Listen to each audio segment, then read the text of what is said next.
So we're here at NAB 2024.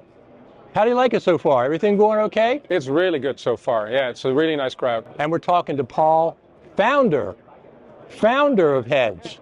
That's a great title. Thanks. I like that better than technical, like CEO. Founder sounds, people understand that. You found HEDGE. So HEDGE in 2024 is different than when HEDGE first started. So tell me what's the latest things that have been happening with HEDGE. Oh yeah, it's super different from the first days where we had one app. Nowadays we have a suite of 8 apps and we release updates for all apps all the time. It's across the workflow, so all the way from offloading to transcoding to collaboration, LTO archiving.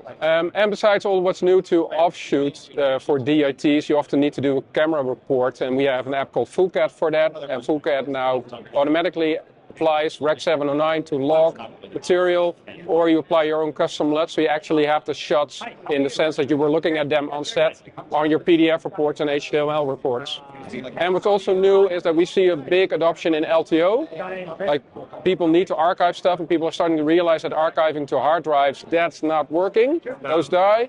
And there's only 2 alternatives. There's Cloud Archive, which is great, but the long-term investment is pretty high.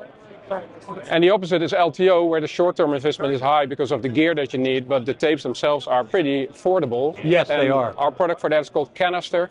And what's new there is support for tape libraries and also queuing, so you can keep queuing up new transfers whilst others are already in progress. What's the latest version of LTO? I've lost track. 9. We're currently on 9.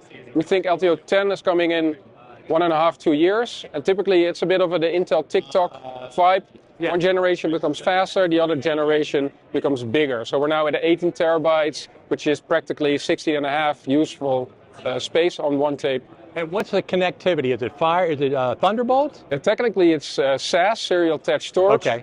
But most vendors like Simply, Maxtor, and Logic have an offering that creates Thunderbolt for that. Okay, fantastic. And that's Canister.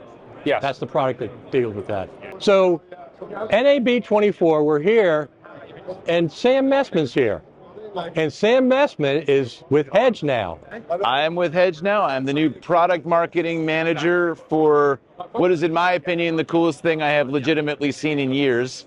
So I happened to talk to Paul when I saw this drop at the Creative Summit. I was like, hey man, this is awesome. I haven't seen anything quite like this. It represented a little bit of a new workflow paradigm, and I was like, if there's a way for us to collaborate, and then a few months later, I'm now here on the team, basically helping coordinate the launch and get this off the ground, and it is very, very cool.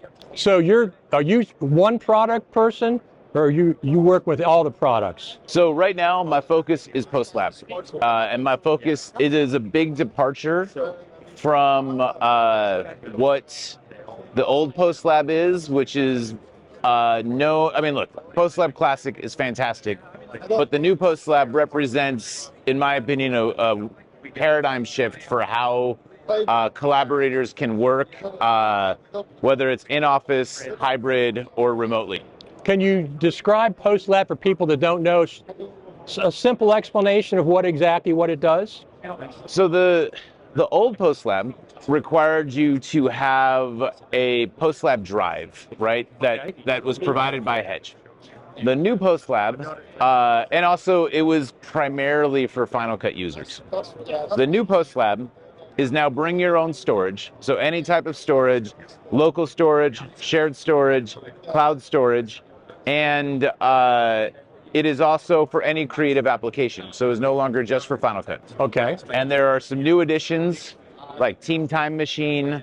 It is I would call it a command center for your creative project files for any application. You can use this for pages, for Word documents, for Keynote documents. This is a way for people to collaborate with project files in a seamless way that allows for more functionality globally, anywhere in the world, than they're used to.